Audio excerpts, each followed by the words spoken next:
kita sekarang belajar mengenai menopause ya. Nah, ini adalah kuliah hybrid ya. Satu ada Malik kan ya. Ada Malik ya. Ada Malik juga ikut. Bisa dengar suara saya? Ada Malik.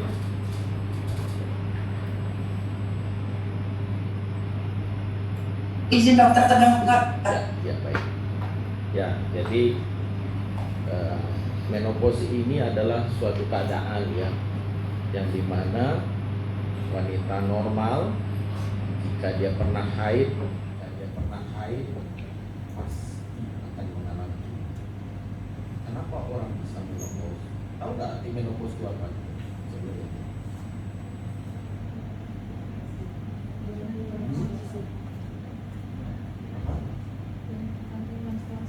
Berhenti menstruasi. Oh, setelah 12 bulan ya. Kalau misalnya 1 bulan berhenti haid, apa namanya? Amenore. Jadi amenore sendiri juga banyak penyebabnya ya. Salah satunya apa? Kemudian stres bisa saja jadi terjadi gangguan aksis. Kemudian apa lagi?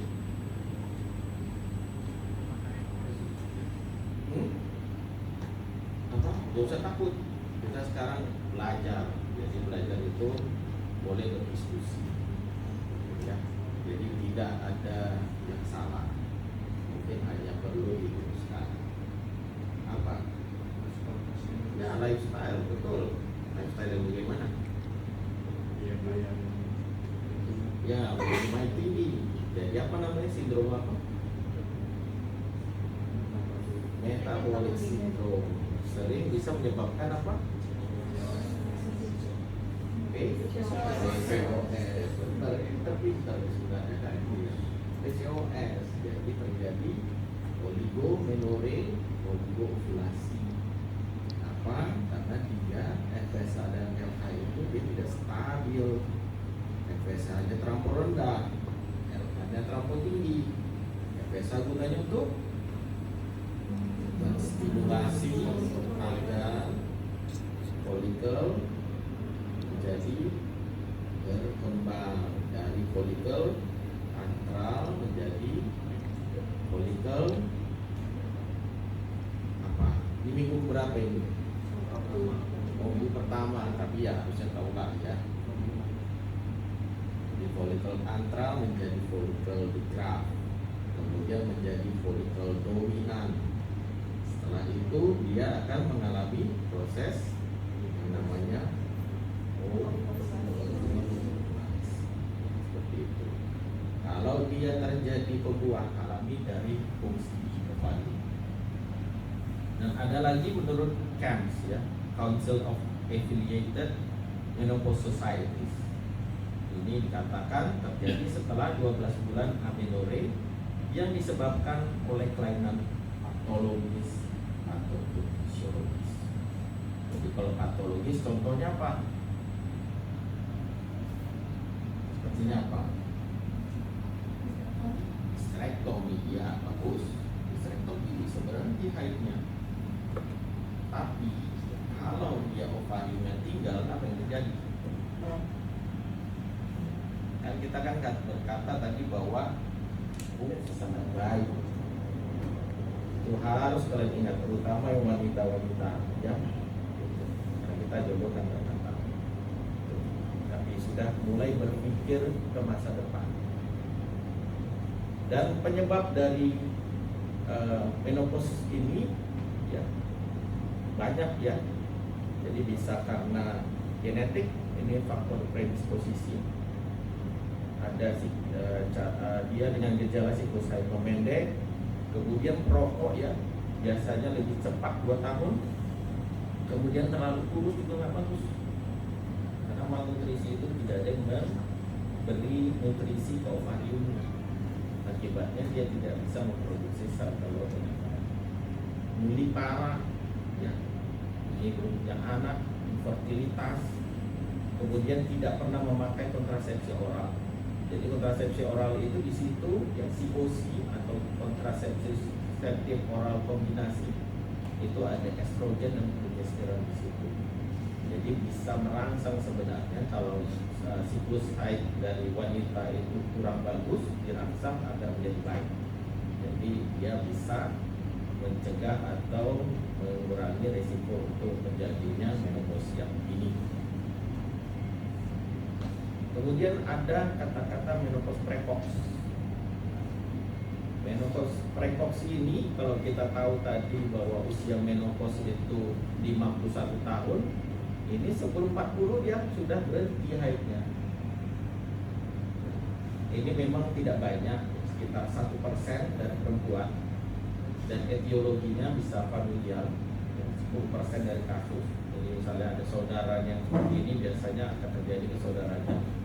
Kemudian proses pembedahan, kemoterapi atau radioterapi yang bisa menyebabkan rusaknya cadangan sel telur, sehingga habis cadangan sel telurnya walaupun dia belum berusia layaknya orang yang akan menopause. Kemudian ada mutasi gen, ya, seperti kayak Chokner syndrome, itu memang cadangan sel telurnya tidak banyak dan cepat habis. Kemudian ada mutasi daripada Fragile X syndrome, seperti itu hampir-hampir sama gejalanya dengan Chokner X syndrome. Kemudian ada kerusakan sistem daripada autoimun yang mempercepat terjadinya proses menopause. Nah, kita ada juga istilah menopause dini. Menopause dini ini terbagi dua, ada yang induce, ada yang alami.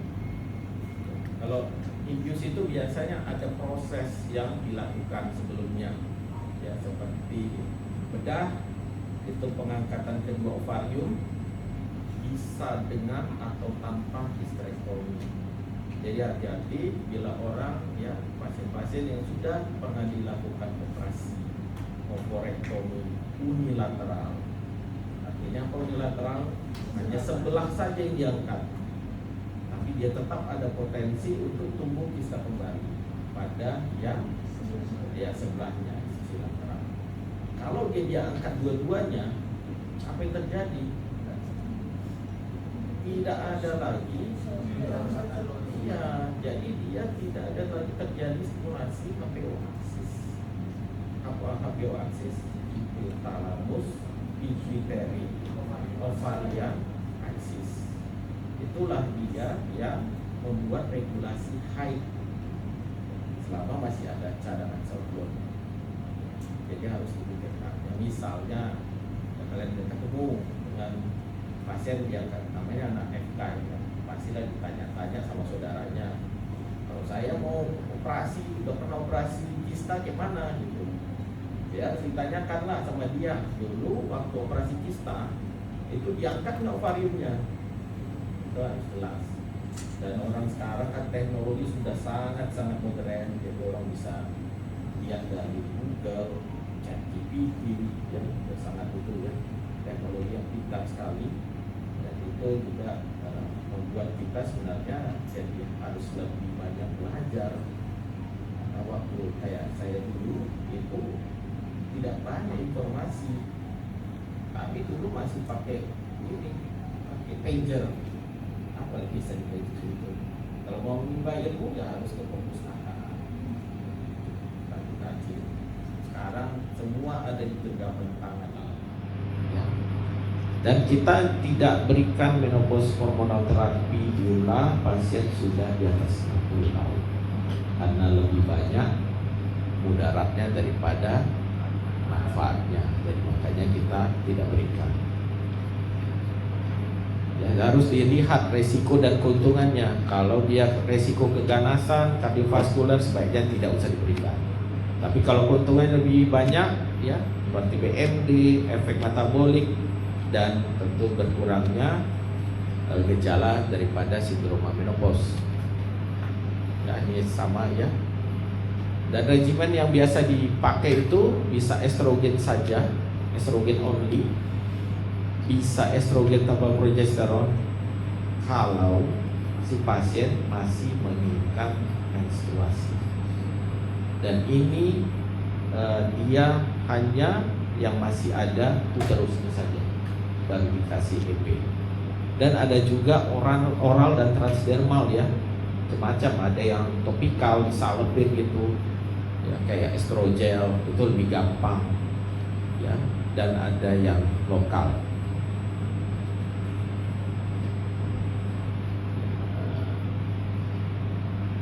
Ya, ini kontraindikasi tadi ya, sudah. Ya, kita harus menjalani konseling ya. Jadi sebelum pemberian terapi hormon, kita harus berikan informasi yang jelas, lengkap dan benar, dan harus mengklarifikasi isu negatif dengan penggunaan terapi hormon. Jadi kalau orang itu udah mau dikasih terapi hormon, udah macam-macam pikirannya. Wah, bakalan cancer lah saya ini dikasih hormon, atau bakalan gemuk lah, selera makan meningkat ya, gitu. Tapi kebanyakan memang mereka isunya adalah mengenai malignansi. Selama dia tidak ada faktor resiko malignansi, misalnya dari keluarga, kemudian dari pemeriksaan fisik, radiologis, pemeriksaan lab, tidak ada resiko untuk terjadinya malignansi, maka aman selama dia usianya masih di bawah 60 tahun. Dan pasien tentunya memberikan persetujuannya setelah memahami apa yang telah dijelaskan. Jadi kita memberikan ada tanda tangan form bahwa kita sudah menerangkan. Dan sekarang ini sepertinya harus seperti itu ya. Karena kalian ini sudah masuk ke era semuanya harus dengan persetujuan. Nah, kalau pengalaman saya ya, semua itu direkam. Pasien itu udah bawa handphone. Jadi kan itu sangat berbahaya ya. Bawa handphone kemudian merekam apa yang kita bilang. Jadi kalau salah-salah ngomong itu bisa menjadi bumerang buat kita. Pintar-pintarlah kalian menghadapi situasi era yang sangat modern ini, dimana tuntutan itu sangat banyak ya, banyak sekali. Bahkan kita sudah SOP yang benar pun tetap aja bisa hilaf, bisa diputar balikkan. Hati-hati. Kemudian pemeriksaan ya, proses pengumpulan data dari riwayat penyakit sebelumnya ya, pemeriksaan fisik, ginekologis, USG, pelvis, kemudian pap smear ya, apakah ada kemungkinan CA cervix atau tidak, atau lesi prakanker, mamografi ya, apakah ada keganasan pada payudara, screening tertentu, diabetes, dislipidemia, trombofilia, fungsi tiroid, pemeriksaan fungsi hati, ginjal, dan BFD ya, sebaiknya dilakukan pemeriksaan sebelum memberikan hormonal terapi. Ya, ini adalah isu-isunya ya. Jadi sebuah terapi hormon menyebabkan peningkatan resiko kanker payudara, ini isunya. Tapi setelah kita lakukan penelitian ya, ada seperti yang di tahun 2006 ini, pada 5 tahun pertama pemakaian pil kombinasi estrogen dan progesteron hanya sedikit peningkatan resiko kanker payudara. Ya, ini diteliti pada 1000 orang. Ini ya, sampel 8 yang terjadi kanker payudara. Kemudian terapi hormon ini meningkatkan resiko penyakit jantung koroner. Bagaimana evidence-nya? Ya, dan ada penelitian juga ya, tahun 2007. Terapi hormon pada usia 50 sampai 59 tahun tidak meningkatkan resiko penyakit jantung koroner pada perempuan yang sehat dan malah menurunkan resiko. Jadi secara teori tadi memang karena menurunnya kadar hormon estrogen atau estradiol malah meningkatkan resiko untuk terjadinya myocardial infarct. Nah, makanya diberikanlah terapi hormonal pengganti estrogen. Kemudian pada tulang, terapi hormon tidak boleh dipakai untuk melindungi tulang karena tidak jelas keamanannya. Evidence-nya untuk usia 50 sampai 59 tahun, terapi hormon aman dan terjangkau. Secara keseluruhan, terapi hormon efektif untuk pencegahan fraktur akibat osteoporosis. Ya, jadi dia sangat berhubungan dengan itu tadi, bone resorption dan bone formation, di mana dia keseimbangannya itu menjadi tidak stabil karena menurunnya hormon estrogen. Ini ada kontraindikasi ya, ada yang absolut dan ada yang relatif. Namun pengobatan selama 1-3 bulan ini dapat diberikan harus dalam pengawasan ketat. Jadi si pasien harus kontrol 1 bulan pertama setelah dilakukan pemberian hormonal terapi, apakah ada kontraindikasi yang di atas ini, ya, kanker endometrium, payudara dan lain sebagainya. Ini adalah terapi hormonal menopause ya. Jadi dibagi dua, apakah yang sudah disterektomi, apa yang belum. Kalau misalnya dia disterektomi biasanya diberikan hanya estrogen. Kalau dia belum disterektomi atau masih ada uterus, diberikan progestin. Kenapa? Karena dia untuk keamanan daripada endometriumnya. Kalau dikasih estrogen saja, apa yang terjadi? Proliferasi daripada endometrium. Kenapa? Dia akan bisa membuat resiko terjadinya hiperplasia. Hiperplasia itu penebalan daripada endometrium yang bisa berujung kepada perdarahan. Itu satu dulu. Yang kedua baru malignansi. Makanya diberikan progestin agar terjadi luruh daripada atau deskoagulasi daripada endometrium, maka dia bisa terjadi menstruasi. Ya, ini ada ini ya, terapi estrogen saja dan bisa dengan progesteron. Kalau estrogen terus dikasih, itu dia biasanya tidak menstruasi. Tapi ya harus diawasi ya terjadinya tadi proliferasi endometrium yang terus menerus. Kemudian ada yang siklik ya, estrogen diberikan sampai hari ke-7, kemudian progesteron dilanjutkan sampai dengan hari ke-14. 7 hari di stop, ya akan terjadi menstruasi ya, pendarahan lucut ya. Jadi setelah 7 hari tersebut disambung lagi obat yang baru, kemudian dia akan terjadi siklusnya itu biasanya akan teratur. Kemudian ada yang continuous sequential estrogen 14-14 ya, 14 on 14 off, itu juga bisa, atau dua-duanya terus menerus estrogen dan progesteron ya, ini bisa diberikan. Ini seperti layaknya pil ini Cycloprogenova, tahu? Ini estrogen progesteron ya, seperti itu. Tapi dia terus menerus diberikan. Jadi kalau dia masih ingin menstruasi, itu bisa sekuensial atau ada periode bebas pil. Jadi periode bebas pilnya itu biasanya 7 hari tadi.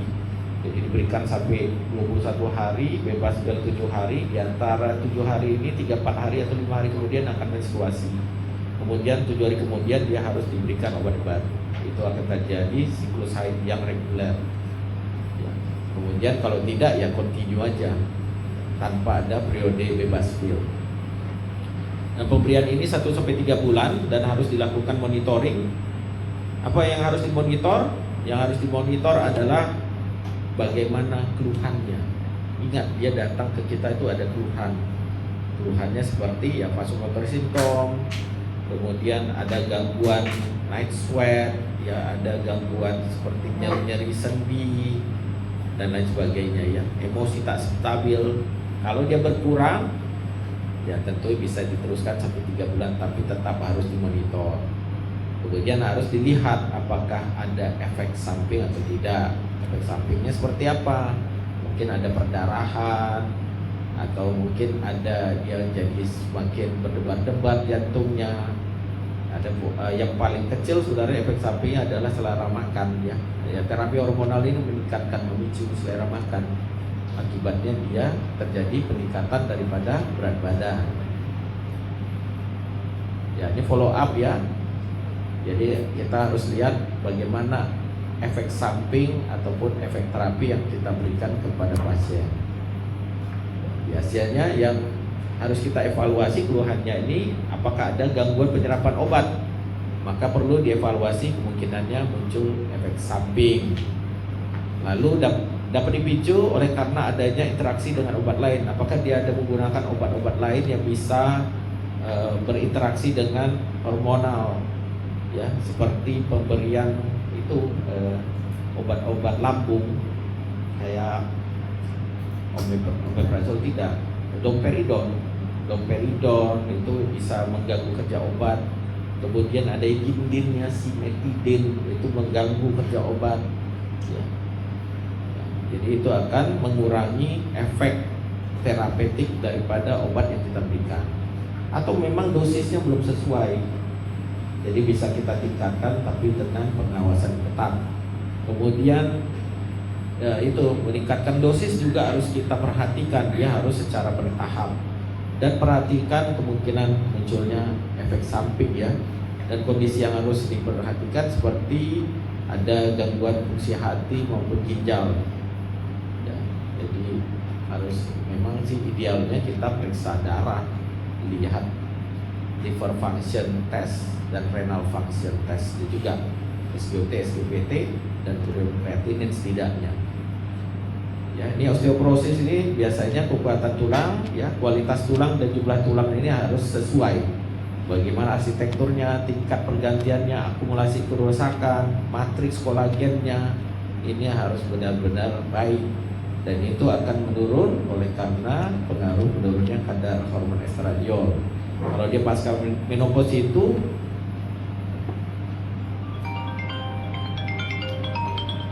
bentar ya. Halo. Lagi ngasih kuliah.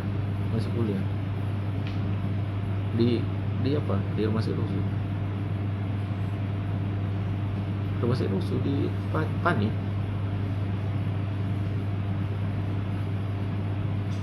Iya. Udah ya. Nah, gitu. Jadi Nah, kalau kualitas sentralnya kan mesti kita pertahankan, dok. ya. Tapi bagaimana dengan kondisi ibunya, dok? Ketika misalnya ada baru berusia 40 atau 45 tahun baru menikah gitu, dok. Apakah kemungkinan kecacatan pada anak sama, dok, dengan tidak dibekukan tadi, dok?